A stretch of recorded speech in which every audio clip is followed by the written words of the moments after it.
Fight, which is a rear projection piece.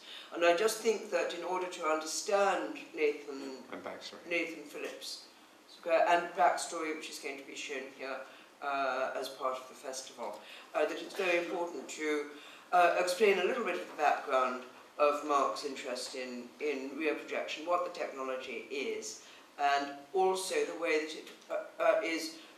it's also closely associated with his interest in the modern archaic, a technology of the modern, which has since not only become disused, but has always, in a sense, been rather despised and underestimated. So how a technology, despised, now archaic, can be reinvented through another medium, well, another context of an artist's installation work, and what kind of a tribute and celebration that is of this old technology. So can you explain a little bit about how that came about? Well, first I should say that most of my best ideas come from conversations that begin with you. So, the pitch. Well, it's just casual movie watching. Well, in this case, it was casual movie watching. The pitch was came about after we watched The Barefoot Contessa together. So, you know, it's not, you know, that you showed me The Barefoot Contessa, and there was a scene, you know, where what's his name, the publicity guy, is talking about all the masses, and there are all these extras. Anyway, that's how that's. And then a rear projection came from another late night movie. Hope this isn't too intimate, but another late night movie showing at your house, where you showed me a beautiful film. I think beautiful is too strong a word, but an extraordinary film, 1930, by Tay Garnett, called Her Man. We were interested in different things, actually, but... we must cut this short, because we mustn't go into too much anecdotal detail. Well, I thought that was fitting. It is nice that we both loved Her Man for different reasons. But we okay, so anyway... But I think we have to talk about the rear projection technology. Well, or shall I do that? As you wish. It was a very fascinating moment. Rear projection came in very simply in order to... it existed before the coming of sound, but it came in during the era of synchronized sound so that you could get clear dialogue in location scenes, and it involves putting your stars in a studio, and behind the stars a pre-filmed footage of a location, and you will all recognize this from all the movies where you see Humphrey Bogart and Lauren Bacall sitting in a car and kind of pretending to move the steering wheel, and the city streets are moving past them outside. Well, many Hitchcock films involve rear projection. So I think what was very striking, and why I was kind of amused by this, was because it was Mark who noticed this extraordinary effect, and not me. When we got to this moment, I'm afraid I said, "Oh, Mark, we don't have to watch it anymore, it's all boring now." And Mark said, "No, this is the only interesting thing in this film." And it was that absolute dislocation of time and space that caught his attention. And the way in which this dislocation involves a kind of estrangement effect that one could say, going back, as it were, to Schlofsky or Brecht, that suddenly one can be distanced from the cinematic image. And so, as Hollywood cinema had to maintain its credibility of fiction, its fictional coherence, there's a way in which rear projection threatened that coherence because of precisely... Are you looking for... I was just looking at that little tiny clip that we made, but I can't find it. Oh, right. Have you got The Saboteur? No. Yes, probably. Carry on talking, I'll find it. There we go. Found it. So here we see something which, and I think Mark, so note the distance, the dislocation between the stars and their action and the figures in the background.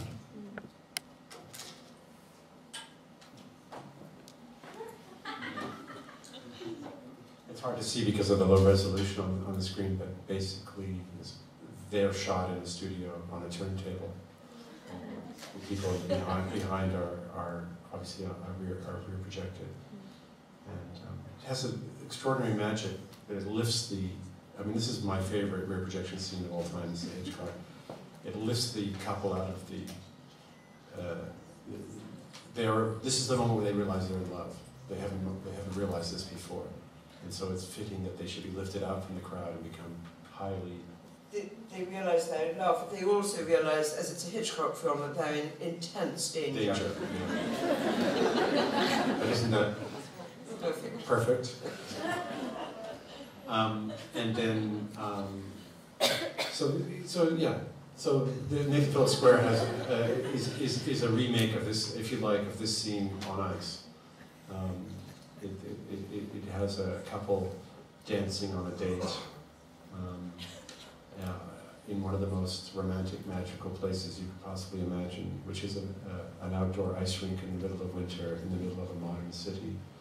A place that is free, you can just go to, and you can skate amongst the stars and amongst the cityscape. It's really extraordinary. It's something, by the way, that the British have managed to rob. In their introduction of ice skating to England, have managed to rob all the romance out of it by turning it into a kind of regulated, for-profit. You have to skate at a certain time. You have to pay $50 per. I mean, in North America, this experience is one of the magical free experiences of life. And my very first love happened on the ice rink that you see there when I was like 12 or 13. I mean, a love that was not returned, I hasten to add.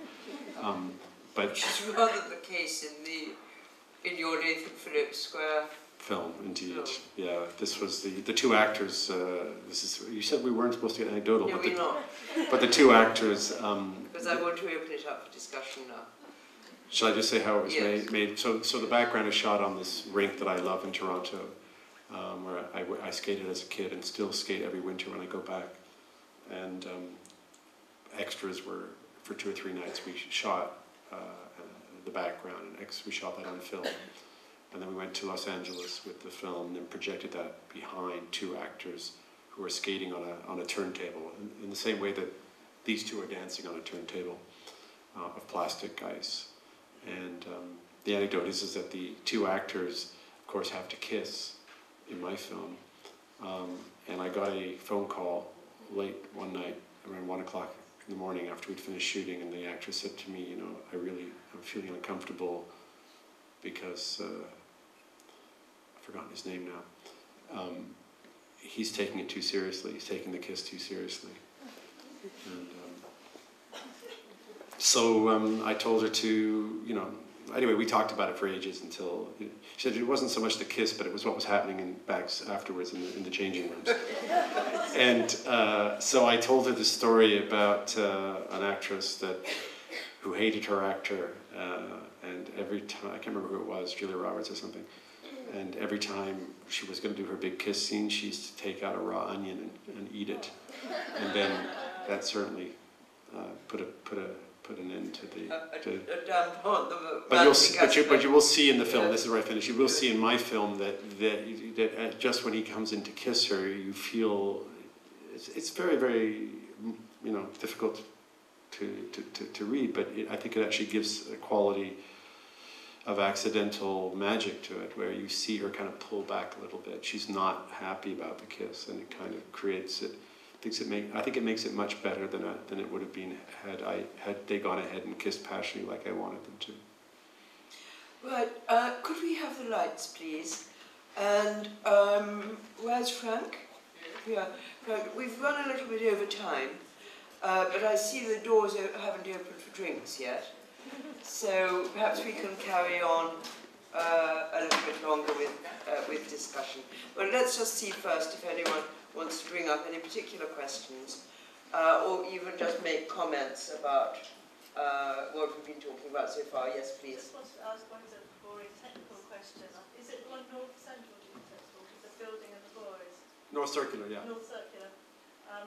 Is that done just with zoom or, and on a track, or is it, because it seems like it's going up in the air? And It's a crane on a truck. So it's a truck with a crane, and it starts with the camera down on the ground, and then the truck drives into the building, and as it drives in, the crane goes up. So you're right, it does both. It's not a zoom, it's a dolly. Question, it's probably really stupid, but how do you find films that haven't been made? Could you speak up just a tiny bit? How do you find films that haven't been made?